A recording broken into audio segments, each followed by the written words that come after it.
V petkovem srečanju druge nogometne lige sta se v Slovenski Bistrici in to v tekmi 20. kroga pomerili enajsterici Ketjemi Impol Bistrica in Brinje Grosuplje. Dvoboj sosedov na prvenstveni lestvici je številnim gledalcem ponudil 4 gole, dvojno vodstvo v tekmi gostov, zapravljeno 11 metrovko z njihove strani in vratnico gostiteljev. Po povedanem pa se je srečanje končalo z delitvijo točk, bilo je 2-2. Srečanje pa nobeni ekipi kljub točki ni prineslo tistega željenega rezultata, ki bi jih obdržal v igri za sam vrh prvenstvene lestvice tudi na koncu prvenstvene sezone. Malo smo iskreno razočarani, prišli smo zmagati sem, ušli smo v ta spomladanski del z željo po borbi za prvo ligo. Zdaj prve smo kiksali na par tekem, tako da smo tukaj definitivno prišli po zmago. Dosti pomembna točka, čeprav smo pričakovali 3, smo se pripravljali na to, pa dobro, tudi pomembna točka, gremo dalje naprej.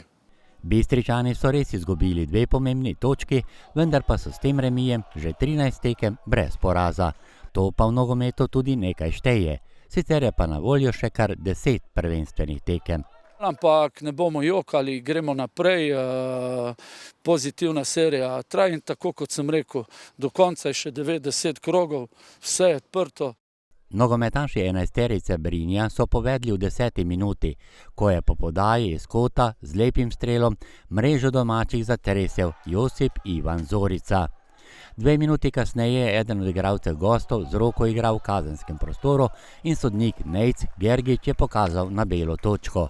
10. gola v prvenstvu se je po strelu z 11 metrov veselil Stanislav Krapuhin.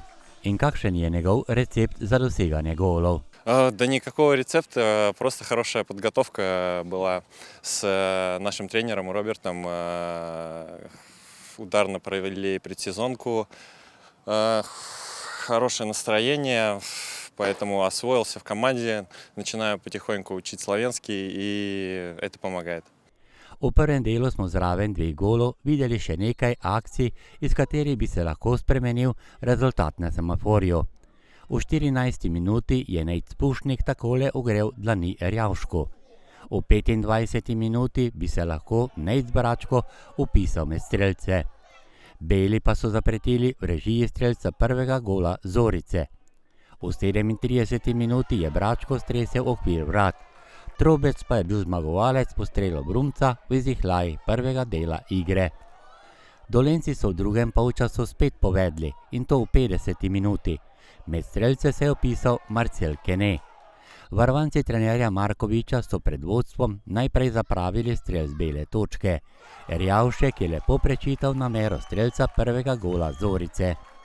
Ja, glede 11 metrovke cel teden sem se pripravljal. Mislim, smo iz ekipo z golmani pred vsako tekmo pregledamo analizo, kam streljajo penali in ko je postavil žogo, sem se odločil, katero smer bom šel in to je to.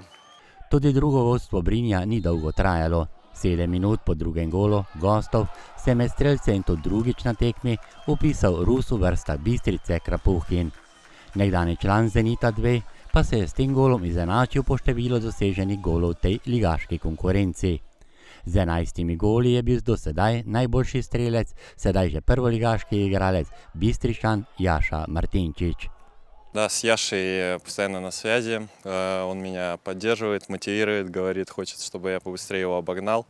Очень приятно, если честно, самое главное, чтобы команда выиграла. Смотрю в гонку бомбардиров не так внимательно, как в таблицу командную. Радуюсь, что мы уже поднимаемся, что близки к топ-3. И буду надеяться, буду помогать команде. Яша всячески поддерживает. Я его тоже поздравляю его с забитым голом в высшей лиге. И надеюсь, так продолжится. Podatek, da so gostje na tekmi streljali kar 14 kotov, morda kakšnega več ali manj, pove o pritisku gostujoče zasedbe, ki bi lahko tretji gol dosegla iz te priložnosti v 78. minuti. Mislim, da se je videlo na terenu, da smo bili boljši nasprotnik, imeli svoje šanse, malo pa smoli, da smo tudi tisto prejeli penal, že prvi, da so se domačini vrnili. Pa smo nadaljevali, sicer smo imeli tudi svoj penal, ki smo ga zgrešili, uspeli spet povedati, so spet izenačili po naši res smešni napaki v obrambi, po nesporazumu. Tudi potem smo imeli še priložnost čisto za zmago. Nažalost nismo izkoristili, tako da mislim, da je bila čisto poštena delitev točk tukaj z domačini. Pa tudi dva domača rezervista bi lahko spremenila rezultat. Dukarič v 68 minuti in Brin Horvat 2 minuti kasneje. Pokazali smo karakter, vrnili smo se po 1-0, vrnili smo se po 2-1, ampak vseeno mislim, da smo mi tista ekipa bila, ki je imela več 100% priložnosti in mislim, da na koncu smo mi bili bliže 3 točk. Zelo mi je všeč, da so bili fantje danes razočarani, ker niso zmagali, tako da mislim, da smo na pravi poti in smo se že zmenili, vse misli so zdaj usmerjene v Velenje in Rudar. Po tekmi v Velenju pa ljubitelje nogometa iz Slovenske Bistrice in širše okolice čaka nogometna pokalna poslastica. Četrtfinalni obračun na domači zelenici proti prvoligaški zasedbi Kopra.